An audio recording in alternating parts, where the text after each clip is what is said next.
Fala galera bonita, tudo bem? Professor Thiago Giovanelli, seu professor de física, trazendo para você uma aula muito bacana sobre o tema vetores. Nessa aula eu vou conversar um pouquinho, sobre a definição de vetores, para que serve essa bagunça e também apresentar dois métodos de adição vetorial. Legal? Então vamos lá. Olha, mas antes da gente seguir, eu quero trazer para você aqui uma dica bem legal, hein? Se você precisa de conteúdo para te preparar para as provas de física e matemática, dá uma olhadinha em www.profgiovanelli.com. Materiais com extrema qualidade para te preparar para qualquer prova, prova de colégio, prova de Enem, prova de concurso público, vestibular tradicional ou vestibulares seriados. Bom, e pra gente agora começar o nosso tema, antes deixa eu te dar um mapa.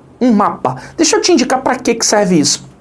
Olha, durante a sua vida escolar você vai ter vetores em 3 momentos em especial, tá? São 3 momentos especiais. Momento número 1, cinemática.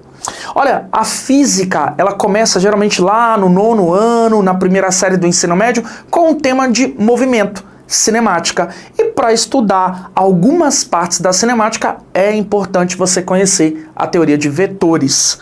Legal? O segundo momento da sua vida escolar é no momento de dinâmica. Depois que você estuda cinemática, aí começa a entrar a dinâmica, onde você fala de leis de Newton, tá? Lá tem negócio de força-peso, força de tração, tensão, força normal, força de atrito, e para entender isso, novamente, as ferramentas vetores serão empregadas.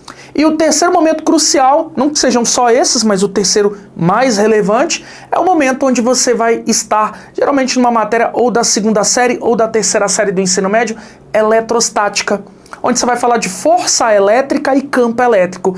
Essencial para você entender completamente, entender bem e para as provas bem preparado, é que você tenha uma base de vetores antes de começar a estudar esses tópicos, força elétrica, campo elétrico, ok? Então aí, já te entreguei o caminho, Já te falei o que você precisa para ter aí o entendimento completo dessas matérias, a matéria de vetor. E é isso que eu vou te dar aqui nesse vídeo. Olha só, então vamos começar? Bom, primeiramente eu quero fazer um resgate aqui na sua memória. Você já se deu conta que a física, ela gosta de colocar matemática na conversa? Então vamos estudar o movimento de um carro? Vamos ver um carro passar na rua. Poxa, mas para ser ciência física, a gente tem que colocar matemática na conversa. Não é assim? Olha, eu já gravei um vídeo falando sobre como a matemática influencia na física, tá? Dá uma olhadinha aí no card. Mas olha só, voltando. Então vamos estudar o movimento de um carro. Mas vamos botar matemática na conversa. Toda vez que a gente coloca matemática na conversa, a gente diz que estamos usando ferramentas grandezas. Tempo é uma grandeza, distância é uma grandeza, velocidade é uma grandeza, força é uma grandeza. Então, grandeza são ferramentas que a gente pode usar para fazer medidas. Pronto, maravilha. Só que quando a gente trabalha na física com grandezas, classicamente existem 2 tipos. A grandeza, ela pode ser ou escalar, aquela que apenas enunciando valores numéricos já fica muito bem entendida a grandeza. Mas tem grandezas que elas precisam de mais informação, só número não é suficiente. Aí nós chamaremos de grandezas vetoriais. Vou te dar alguns exemplos, ó. Grandeza escalar, tempo. Se eu falar para você assim, ó, um jogo de futebol aí, um tempo, de um jogo de futebol tem 45 minutos. Você já entendeu tudo que você precisava entender. Apenas número deixa caracterizado a grandeza a tempo. Temperatura também. Oxe, a temperatura aqui do lugar onde eu tô é 22 graus Celsius. Só de eu ter mencionado o valor numérico, você já interpretou tudo que você precisava entender. Agora, você já notou que tem grandezas que, se eu enunciar apenas valor numérico, não vai ficar perfeitamente caracterizado? São as grandezas vetoriais. É o caso da força, da velocidade, da aceleração. Olha, vale a pena você anotar alguns exemplos para ir para algumas provas com esses exemplos memorizados, tá? Vamos lá. Força, velocidade, campo elétrico, impulso, quantidade de movimento, várias outras. Citei algumas, só algumas. Tá, mas, professor Giovanelli, eu ainda não entendi. O que é uma grandeza vetorial? Vamos entender? Olha só, foi o que eu disse. E para você entender a proposta de que só valor numérico não é suficiente para deixar caracterizado, entendido a grandeza vetorial, pega esse exemplo. Imagina que esse desenho esdrúxulo que eu fiz aqui no quadro, ó, é uma cadeira. Cadeira de uma mesa aí de jantar, essas coisas. Essa cadeira tá paradinha em cima de um piso. Deixa eu te dar um exemplo, hein? Olha, eu vou empurrar essa cadeira aplicando nela uma força de 50. Aí tem as unidades de medida, né? Vamos deixar a unidade um pouquinho de lado agora. Olha, vou aplicar nessa cadeira uma força de 50. Você sabe o que vai acontecer com a cadeira?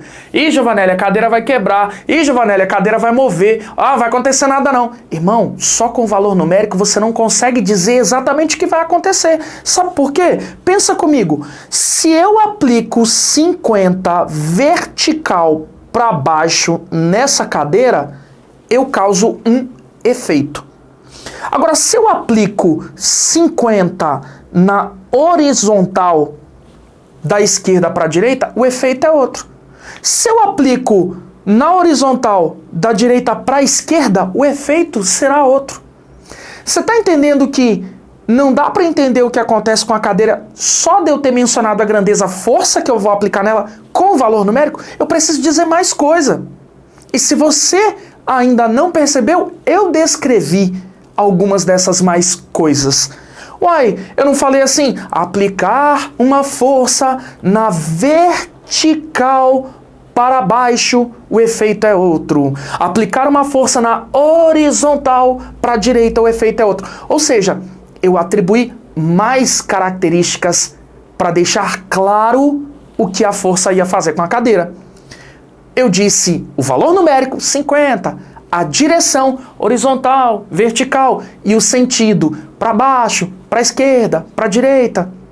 Então, isto, meus amigos, é uma grandeza vetorial. É aquilo que precisa de mais informação, só número não basta. Eu preciso dizer mais informações além de valor numérico. Legal, né? Então você já entendeu que força é um excelente exemplo de grandeza vetorial, assim como velocidade, assim como outras. Essas duas são as importantes para esta aula agora. Mas repito o que eu disse agora há pouco. Deixar alguns exemplos anotadinhos aí, porque geralmente cai muito nas provas, tá bom? Agora olha só que legal. Tem toda uma forma bonita, elegante de expressar as grandezas vetoriais, os vetores em si, tá? Todas as vezes que eu vou mencionar um vetor, isso é formalismo, tem que ser seguido nas provas. Olha aqui, eu vou mencionar sempre usando uma letra do alfabeto latino, nosso alfabeto, ou maiúscula ou minúscula, com uma flecha em cima. E essa flecha é sempre da esquerda para a direita. Agora, se eu quiser mencionar apenas o tamanho, o módulo, a intensidade, a magnitude, olha os nomes, hein? Módulo, tamanho, intensidade, magnitude do vetor. Ou seja, só falar assim, ah, ele vale tanto, só quero saber do número, aí a gente escreve com o símbolo de vetor, letra com a flecha em cima, entre duas barras. É assim que vai funcionar. Formalismo, hein? Os professores gostam desse formalismo nas provas. Quem elabora questões discursivas, questões abertas, gosta que você respeite isso, tá bom? Lembra disso. Agora, olha só. Aqui no meu desenho, eu ilustrei um vetor. O vetor representado por uma flecha. Então você pode pensar assim, de um jeito bem bobo. O que é um vetor, Giovanelli? Ah, é uma flechinha. Beleza, bacana. Você reparou que essa flechinha, ela, visualmente falando, ela traz várias características? Por exemplo, ó, essa flechinha, ela tem um tamanho, essa flechinha, ela tem um rabinho, essa flechinha, ela tem uma cabecinha, e tudo isso indica alguma característica. Legal? Então, esta flechinha estou chamando de vetor A. Viu como eu representei? Bonitinho? E agora vamos caracterizar? Ah, eu vou medir o tamanho dela desde aqui, ó, a bundinha, que a gente chama de origem, é importante esse nome, até a ponta da cabecinha, que a gente chama de extremidade. Se eu medir o tamanho dela, eu vou ter informação de módulo. Digamos que eu medi e aí o módulo me deu 10 centímetros, 10 unidades, 10. Aí você coloca a unidade de medida, claro. Tá? Além disso, eu estou observando pela disposição do rabinho do vetor. Olha o rabo do vetor, não o meu. Olha o rabinho do vetor. Não é que está na vertical? Então eu já sei que a direção dele é uma direção vertical. Agora, olha só, agora a gente vai caracterizar o sentido. E o sentido dele, ó, olha para a ponta da flecha. A ponta da flecha está apontando para cima. Então eu vou dizer que o sentido é para cima. Você entendeu que aqui eu caracterizei o vetor? Cuidado, hein? Tem questões de prova que só pedem isso. Caracterize o vetor. Quando é para caracterizar o vetor, é para você descrever o valor módulo, a direção, o rabinho da flecha e o sentido, a pontinha da flecha, a cabecinha da flecha. Legal, foi o que a gente fez aqui.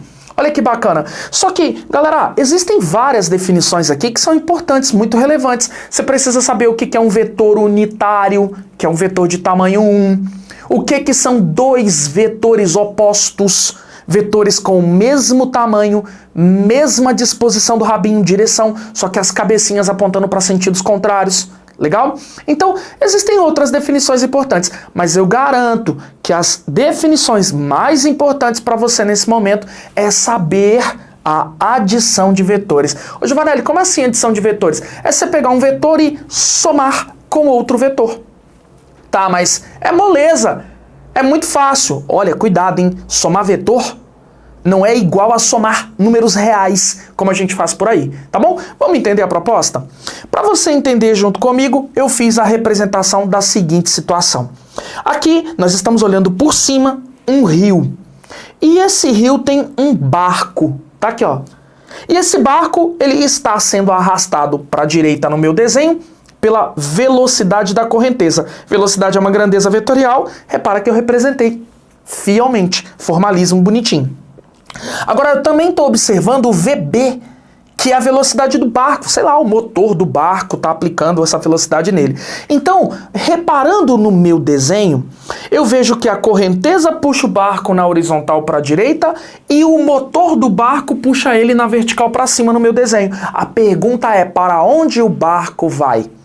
Qualquer pessoa com um senso comum vai dizer: ô Giovanelli, esse barco ele vai andar na diagonal, porque ele está sendo ao mesmo tempo puxado para a horizontal e na vertical. Então ele deve ir na diagonal, alguma coisa que é a composição dos dois. Concordo plenamente. Só que o problema todo é que diagonal aqui nesse contexto, ó, poderia ser isso, ou isso, ou isso. Qualquer coisa entre vertical e horizontal é diagonal. Cagou tudo então, Giovanelli. É por isso que a física tem um método da matemática para determinar certinho qual que é a diagonal. E esse método a gente pode, né, chamar de adição de vetor, que pode ser feito através de duas formas diferentes. Duas clássicas, tem outras, mas essas são as duas mais importantes para esse primeiro momento. O primeiro se chama método do polígono, ou método da linha poligonal. O segundo se chama método do paralelogramo. Vamos tentar entender? Olha só. Aqui no meu desenho, eu ilustrei para você dois vetores. O vetor A, vertical para cima, tem um certo tamanho, sei lá, 4, não sei. E o meu vetor B, na horizontal para a direita, com outro tamanho, sei lá, 3. As questões citarão o tamanho, tá bom? Então não se preocupe com isso. O valor tem que ser, de alguma maneira, deixado para você sacar. Ou visualmente, ou ele vai escrever no texto. De alguma maneira, a questão tem que dar a pista. Tá, mas como que eu faço para determinar a resultante dessa junção? O vetor B e o vetor A. Como que eu faço para determinar a junção? Fácil, método do polígono. Você vai redesenhar os dois vetores. Redesenha o vetor A, redesenhando, respeitando todas as características. Vertical, para cima, o tamanho dele. E agora você vai redesenhar o vetor B. Só que você vai desenhar o vetor B de forma que a bundinha dele fique na cabecinha do vetor A. Então você vai redesenhar o vetor B de forma que este vetor B fique com a bundinha em cima da cabecinha do A. Você poderia ter trocado, tá? Desenhado primeiro B e depois o A. O resultado vai dar o mesmo. Sabe qual é a diagonal certa da junção do B e do A? Qual que é, Giovanelli? É simplesmente uma flecha que parte da bundinha do primeiro e vai até a extremidade do último. A gente tem o hábito de chamar esse caso de vetor resultante. Pronto. Então, você entendeu que esse método me dá uma mira exata de qual seria a diagonal correta que eu deveria seguir? É isso. Método do polígono. Tá, mas Giovanelli, se eu quiser medir o tamanho desse bagulho aqui, aí você usa a geometria a seu favor, tá? Usa métodos da geometria. Exemplo, se o A e se o B forem vetores que formam 90 graus entre si, você notou que isso aqui virou um problema de matemática. Transformei os vetores em um triângulo retângulo. Aplica o teorema de Pitágoras e descobre o valor do R. É assim que funciona. Legal, né? Agora tem outro método, o método do paralelogramo. Ó, vou aplicar os mesmos dois vetores A e B que condizem com essa situação, tá? Olha aqui, dá para fazer também através de outra forma? Dá. O que você vai fazer? Redesenha os dois vetores. Redesenha o vetor A. Redesenhei, professor. Ó, redesenha o vetor B, só que agora você vai desenhar bundinha com bundinha. Você vai pegar a bundinha do vetor B e colocar na bundinha do vetor A. Então, desenhei a bundinha do vetor B. Lembrando, né, que você tem que fazer isso respeitando as características, respeitando a direção, o sentido, redesenha fielmente, tipo isso. Agora, você colocou bundinha com bundinha, olha a diferença. E aí? E aí que agora o que você tem que fazer? O método se chama método do paralelogramo. Eu preciso que você lembre o que é um paralelogramo. Não é uma figura que é um quadrilátero, ou seja, tem 4 lados, onde 2 lados opostos são paralelos entre si. Então você vai completar esse paralelogramo. Como assim, Giovanelli? Ó, desenha uma linha paralela ao vetor B, desenha uma linha paralela ao vetor A, de forma que respeite o tamanho, ó. A linha paralela que você desenhou ao vetor A tem o mesmo tamanho que o próprio vetor A. A linha paralela que você desenhou ao vetor B tem o mesmo tamanho que o próprio vetor B. Pronto, fiz meu quadrilátero. Isso é um quadrilátero que eu fiz para mirar. Agora eu tenho a mira certa. E aí agora a gente vai desenhar o vetor resultado, que é simplesmente a diagonal desse quadrilátero, onde a origem do vetor resultado, a bundinha dele, coincide com a bundinha dos outros dois vetores. Pronto. Se você parar para representar tudo em uma malha quadriculada, você vai perceber que os dois métodos trarão o mesmo resultado, o mesmo desenho e a mesma aplicabilidade geométrica. Agora, o que é importante você saber? Atenção, esse método do polígono você pode usar 2, 3, 4, 5, 10 vetores por vez que vai dar certo. Agora, o método do paralelogramo só vale para 2 em 2 vetores, tá bom?